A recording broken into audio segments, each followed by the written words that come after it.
We have some breaking news out of Pacific Palisades. A water main break sent a torrent of water racing down several streets. And good Sunday evening, everyone. I'm Chris Holmstrom. Hello, I'm Sarah Donchi. That's our top story here on KCAL 9 News and streaming on CBSN Los Angeles. Sky 9 live now over the scene. This is the 16,000 block of Sunset in the Pacific Palisades. A lot less water than we saw about an hour ago, but obviously it's still flowing out there. At one point, the water was flowing so fast and so fiercely that it was almost knocking firefighters off of their feet. Yeah, what a mess. Crews are headed to the scene to start repairs next. Now, this all began around 7:45 tonight on Sunset Boulevard. And I believe we have Lori Perez joining us live there. Lori, what does it look like right now? When we first saw it, there was so much water in the streets.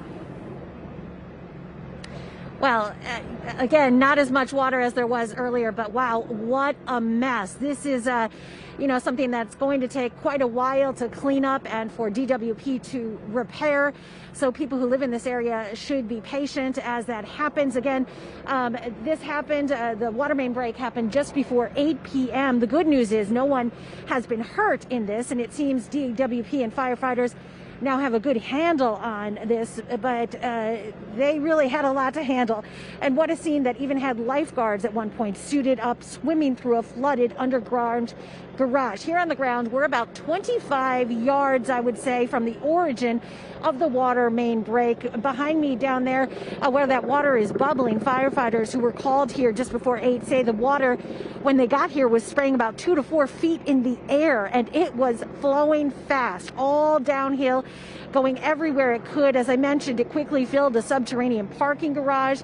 The battalion chief told me that cars were floating, and LA County lifeguards went swimming car to car looking for people. Fortunately, they did not find anyone trapped, but there was someone who was briefly trapped in a first-floor apartment where we're told about 6 feet of water flooded into that apartment. The battalion chief told us that that person was able, thankfully, to get out on his own, but several apartments in one building have been damaged, and there are several people who will be displaced tonight.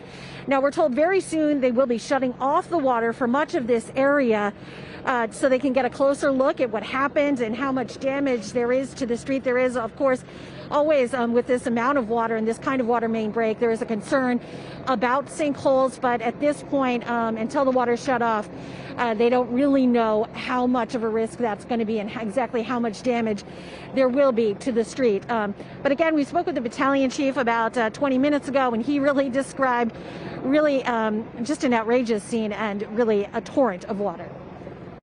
Initial reports is that we actually had people trapped, so we were in the rescue mode, actually attempting to do some potential rescues. That being said, we called out our partners from LA County Fire Department, and we brought up the lifeguards who are just down the street on the beach. They came up actually suited up in wetsuits and assisted us with search and rescue operations. Fortunately, we have no victims and no injuries. Yeah, and that was really a sight. We actually saw some of the LA County firefighters walking up the street, suited up with flotation devices, and we're a good bit from the water, but the fire chief told us that, he didn't hesitate to call them in because this was a water rescue and they are the experts to do that. Now, the water is now being diverted into alleys and into the canyons. But again, this is going to be a very long cleanup and repair by DWP. And the road here, this is a Sunset, is closed off from El Medio to Marquez Avenue. It is closed off now, and they expect it will be closed off certainly for many hours overnight, and it could possibly even affect Monday morning traffic. So you're going to want to be conscious of that if you do have to get through this area. Again, the good news, no one hurt, but a lot of damage and a big mess tonight. We are live in Pacific Palisades. Guys, back to you. Wow, you can say that again, Lori. Thank you so much for that.